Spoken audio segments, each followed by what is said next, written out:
حمل الممثل والمخرج المغربي رشيد الوالي المسلسلات المغربية جزءاً من المسؤولية وراء واقعة صفع رجل سلطة برتبة قائد بمدينة تمارا، وهي القضية التي ما زالت تثير جدلاً واسعاً. وقال الوالي في منشور على صفحته الفيسبوكية أن مشهد قيام امرأة على صفع رجل لم يعد غريباً علينا، بل أصبحنا نراه أيضاً في المسلسلات الرمضانية وفي كل الوطن العربي. وأضاف الوالي في منشوره: في لقطات متكررة المرأة تصفع الرجل بلا سياق مقنع، بلا مساءلة، وكأنها تحمل الحق المطلق. هل لاحظتم؟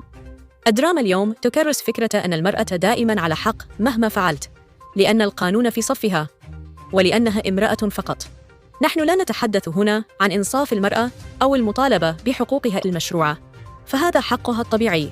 وتساءل الوالي: هل انتقلنا من ظلم يمارس ضد المرأة إلى تغول إعلامي وقانوني يمنحها حصانة غير عادلة؟ نفس هذا السيناريو رأيناه في السويد، حيث تحققت المساواة قانونياً، لكن المجتمع دخل بعدها في أزمة هوية، ارتفاع نسب الاكتئاب والانتحار بين الرجال، فقدان المعنى لدور الرجل والمرأة معاً، تفكك في العلاقات العاطفية والاجتماعية. وفي بعض دول أمريكا اللاتينية تحول الدفاع عن المرأة إلى أداة سياسية انتهت بمجتمعات متوترة يغيب فيها التفاهم وتكثر الصراعات.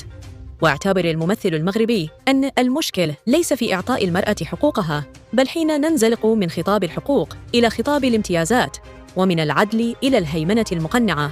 الوالي قال أن هناك أعمالاً درامية بالمغرب اليوم تقصي صورة المرأة الرحيمة الحنونة المتزنة وتقدم، بدلاً عنها شخصية صارمة غاضبة لا تساءل. وأضاف: لا نطالب بالعودة للماضي، بل نطالب بإعادة الاعتدال.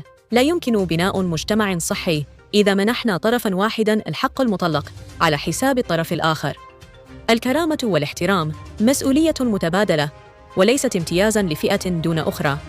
إذا لم نوقف هذا الانزلاق اليوم، سنستفيق بعد سنوات على مجتمع مأزوم بين تطرفين: تطرف ذكوري قديم لم يعالج، وتطرف نسوي جديد لا يقل خطراً.